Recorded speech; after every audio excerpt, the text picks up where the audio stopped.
Now, will interest rates start to drop sooner rather than later? Some experts suggesting the first rate cut could come as early as April. I heard that on the radio yesterday. Joining me is former Minister in the Howard Government and Bondi Partner Senior Advisor Peter McGauran. How are you, Pete? Excellent, thanks, Tim. What do you reckon? GDP numbers this week? Are things going to happen a little quicker with rate cuts? Quite likely. The GDP numbers are disastrous, where the December economic output only grew by December quarter only grew by 0.2%, which gives us an annualised GDP growth rate of 1.5%.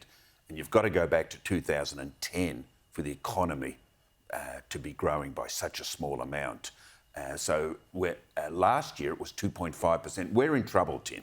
There's no question. Now, that's going to increase unemployment. It'll increase pressures on wages. So the Reserve Bank's going to have to balance the fight against inflation with the need to give business some investment incentives, because that's the problem. And households are not spending. The reason the GDP is collapsing is because households are not spending. They can't spend.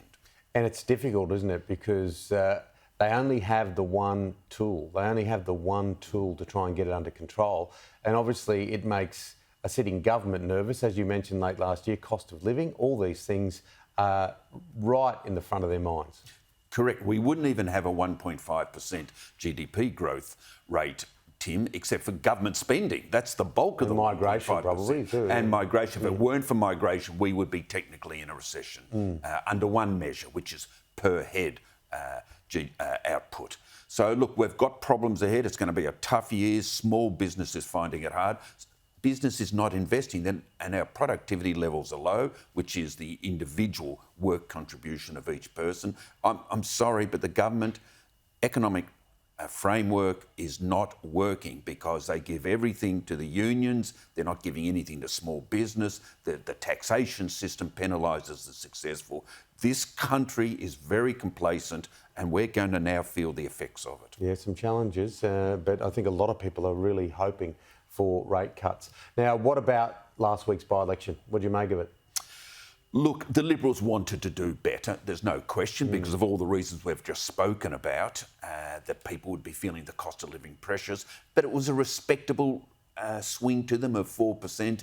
And remember, the government took Aston, a Liberal seat, in a by-election only 12 months ago in Melbourne from the Liberals. So in the tough, slow, trench warfare slog of opposition, this was a morale booster to the opposition, but at the same time, the government is entitled to think that their strategies are generally working. Super Tuesday in the United States, has anything changed? Only that the momentum is with Trump and the size of his victory. The bookmakers now have him in front as favourite. The polls are pretty level pegging with Biden. It's anybody's contest. He was impressive, Joe Biden, channeling Martin Luther King Jr. and a bit of Rocky Balboa in his State of the Union. It was a more upbeat, energetic. You'd have to say that he did well. Yes. An hour and a half, by the way, without any big gaffes. There are a couple there.